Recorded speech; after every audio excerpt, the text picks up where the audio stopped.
L'information nous a été confirmée. La Cour pénale internationale fermera son bureau en Côte d'Ivoire cette année. Alors sur le papier, cela ne devrait pas empêcher le travail du procureur de se poursuivre. Il enquête actuellement sur le camp de l'actuel président Alassane Ouattara lors des événements de la crise post-électorale de 2010-2011. Si le bureau promet des résultats pour cette enquête en 2025, cette échéance fait douter au sein même de la CPI. En effet, l'élection présidentielle ivoirienne doit se tenir en octobre 2025 et conclure une enquête aussi sensible sur le plan politique paraît ainsi hautement improbable. La fermeture du bureau d'Abidjan répond aussi à des exigences budgétaires à l'heure où la haie s'investit de manière prioritaire dans ses enquêtes à Gaza ou encore en Ukraine. C'est une décision difficile pour les associations de victimes.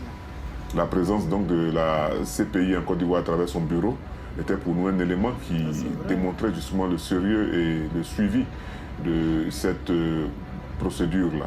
Deuxièmement, avec la matérialité de la CPI en Côte d'Ivoire donnait pour nous beaucoup d'espoir quant à son effet dissuasif sur d'éventuelles violences pré- ou post-électorales. Pour rappel, une première phase de l'enquête sur la crise post-électorale de 2010-2011 avait conduit à l'incarcération de l'ancien président Laurent Gbagbo et de son ancien bras droit Charles Blé Goudé. Tous deux avaient finalement été acquittés en 2019 de crimes contre l'humanité. Ce retrait de la CPI signe aussi la fin du programme d'assistance aux victimes.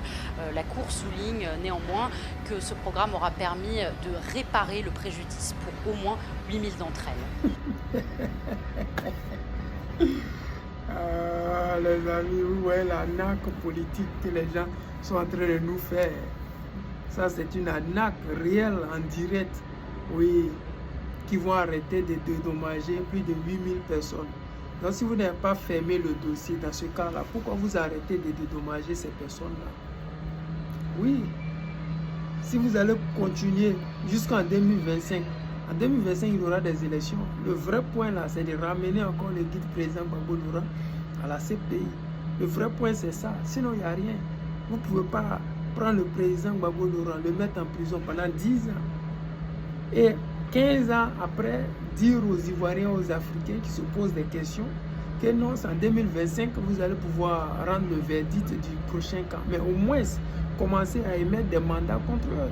Ça va prouver à nous autres Africains sceptiques qui disons que cette cour est une cour esclavagiste et néocoloniale, que vous voulez au moins faire quelque chose pour les Africains qui doutent de vous. Oui, ces Africains qui ont voulu quitter la CPI que vous avez menacé et qui sont revenus. Ces Africains aujourd'hui qui ne veulent même plus entendre parler de la CPI, cette cour coloniale. Ces Africains-là se posent des vraies questions. Et ces vraies questions-là, j'espère que vous pouvez nous répondre. Parce que le fait de quitter Abidjan démontre déjà que vous avez pris un camp. Et ce camp-là, c'était le camp d'Alassane Ouattara. Ce camp-là, c'était le camp de la France-Afrique.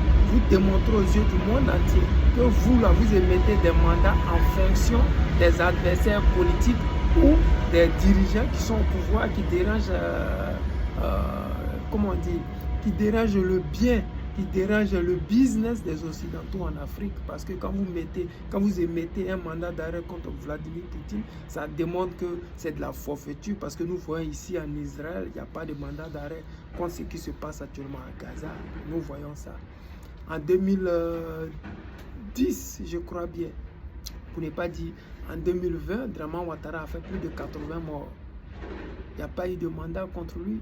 Il n'y a même pas eu de plainte.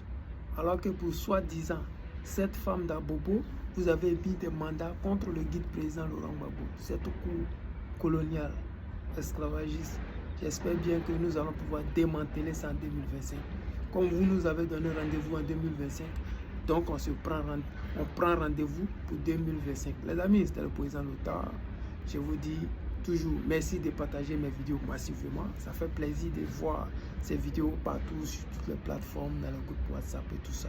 Je vous aime. Ciao.